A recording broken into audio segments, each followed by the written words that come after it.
What's going on, everyone?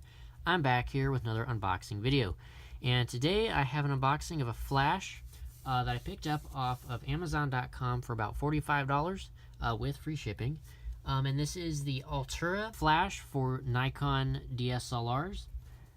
And this model actually supports the i-TTL function that a lot of Nikon DSLRs support nowadays, which that means that you can use this particular flash on a Nikon D3000 series or a Nikon D5000 series and be able to have the flash be in automatic mode. So this is not an all-manual flash. Some cheaper flashes require you to adjust the flash manually if you use it on a lower-end DSLR camera. But this one will work with pretty much every Nikon DSLR that is available because of that support for the i-TTL. Let's go ahead and crack this open. So I gotta cut the tape off here. So right on top we have a little instruction guide, or user guide rather. So let's go ahead and take this out here. So here is the flash itself. It does include a pretty high quality little carrying case to slip it into. So that's nice. And then down here on the bottom, it does come with a little microfiber cleaning cloth. You can never have too many of these. These are always nice to have on hand. So that's really cool. So let's go ahead and move that box away from here. So again, here it is in this little carrying bag. So the flash is in this portion here. So let me go ahead and slide that out.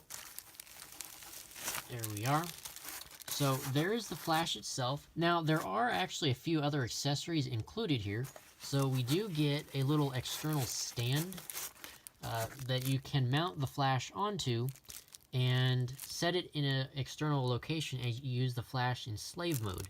So if I take this out real quick, you can see here, it's just a basic little stand that the flash mounts onto, and then it allows you to set the flash in a separate location away from your camera if you want to give a different lighting effect to your photo. So that's a really nice thing to have. And then the last thing in here is the very bottom, is it has a diffuser that you can place on top of the flash to diffuse the light so it's not as harsh for your photos. So that's a really good thing that's included. Now, getting on to the actual flash itself. So let's go ahead and take it out of this plastic. And right away, so you can see the flash itself looks pretty basic. It's just got the basic black plastic design. And from first impressions, the plastic itself is actually really high quality. I'm holding this in my hand right now, and it feels really solid. It does not feel like it's going to break. Taking a tour of the flash itself, you've got the back portion here, which has all of your controls. So you've got pilot, mode, zoom, on and off, and then you have some arrow buttons, and then a set button, and then you have a little LED light to let you know what's going on with the flash.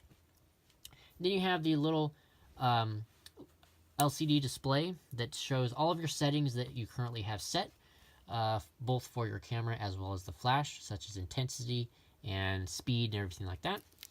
On this side, we have the battery compartment. This is where you would place the 4 AA batteries. And then on the front here, we have a infrared sensor. Let me go ahead and take this plastic off of that. But we have an infrared sensor, which is essentially used when when the flash is in slave mode. So you would use this if the flash is set in a separate location off of your camera. Then we have the flash head itself. This flash head does rotate 180 degrees. So you can see here, we can rotate it all the way to the right, and then we can turn it all the way to the left as well. So that's nice. And then it does tilt, rather. So you can see you could tilt it all the way down at a 90-degree angle. So you can point it directly at your subject, or you can point it 90 degrees up and face it towards the ceiling if you want to bounce the light off of the ceiling and onto your subject. Another thing that this flash offers is a built-in wide-angle diffuser. So if you pull this out, it'll flip down, and this allows you to diffuse the light if you happen to be using a wide-angle lens on your camera. And then you have this little white card here, which is meant to be used as another kind of like a reflector. So you basically would point the flash at a 90-degree angle pointing up at the ceiling. So the flash would fire at the ceiling, bounce light all over the room, and then this little white card would bounce light at your subject. So you're kind of getting an overall natural kind of light and not cast a bunch of shadows. So it's pretty neat. Let's go ahead and fold that back down now. And then moving to the bottom, we have the hot shoe mount, which, as you can see, has metal connectors on it, and that allows the flash to communicate with the camera. And then we have this circular rotating lock. So let's go ahead and turn it on. So the way you turn it on is hold down the power button for a couple seconds. So from here, you control everything with these buttons you have access to. So you have Pilot, which basically lets you test the flash's current settings. So if I do that right now, it should fire the flash manually. So you can see you press it and it fires the flash instantly. Then we have modes. So you have the TTL mode, manual mode, which you have to adjust all of the settings on the flash manually. And then we have strobe, which is meant to be used for fast moving subjects and gives a freezing motion, or a freezing effect rather. Then we have slave mode 1 and slave mode 2. So basically slave mode 1 is if you're going to be using the built-in flash on your camera to adjust or to trigger this flash. And then slave mode 2 is meant to be used if you're going to be using a like multiple external flashes at once. Now let's go back to TTL. Then we have zoom. So this flash does have the ability to zoom according to the focal length of your lens. So basically, if you have an 18mm lens, it will zoom into that. And then say the further you zoom in with the lens, the flash will zoom accordingly. So if I press that, you can do it manually or it'll do it automatically with your camera. So if I do this, you see, you can zoom it in to a particular focal length of whatever your lens is. So basically, if you're using, say, a 50mm focal length lens, you would want to set the flash to 50mm, so on and so forth. So then if we go back the other way, so then it goes all the way to 180mm. It cannot go past that, unfortunately. So if you're using a lens that is 200mm or longer, this flash, it won't particularly work well with it. I mean, you can still use it, but it won't just work as well as it would with other lenses. But let's go ahead and zoom it back. Okay, so anyway, then you hit set when you're ready to go.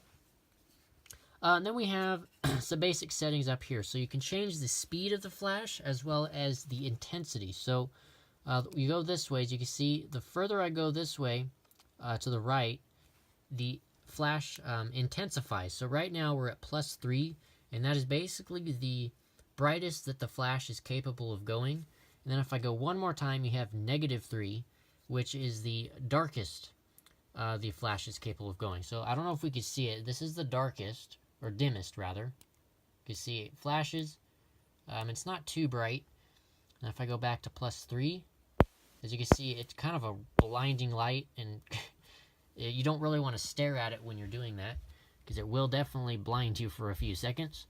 But it has a wide range settings that you can choose from in different intensities and exposure values. So we have -1, +1, 1/3, stuff like that. Now, if we go into strobe mode, you have a few more options as well. So basically, the lower the number over here on the left, the brighter the flash is going to be. So basically, if I do 1/8, the flash is going to be super, super bright. And then if I go to 1/128, it's going to be super, super dim. And then if you go and hit set, you could change the speed. So I can change the speed depending on the brightness and intensity I've got. So the higher the number here in the middle, the faster the flash is going to be. And then over here we can change the hertz. And then when you're done, you hit set. And then you're good to go. And another cool thing is it will show the... Basically, this LCD screen will act as a secondary screen to your camera. So you can see your camera's ISO setting as well as the focal length. Like I said earlier, it zooms into that. But you can see that and see what you're zoomed into. So I'm going to go ahead and mount this onto my camera now and give you guys a look at what that looks like. Okay, so I've got my camera here. Currently, I'm going to be using this with the Nikon D5500, which is kind of Nikon's mid-range DSLR. And before mounting the flash on the camera, you want to make sure that you both have the flash and the camera turned off. So you just mount this on here just like any other hot shoe accessory.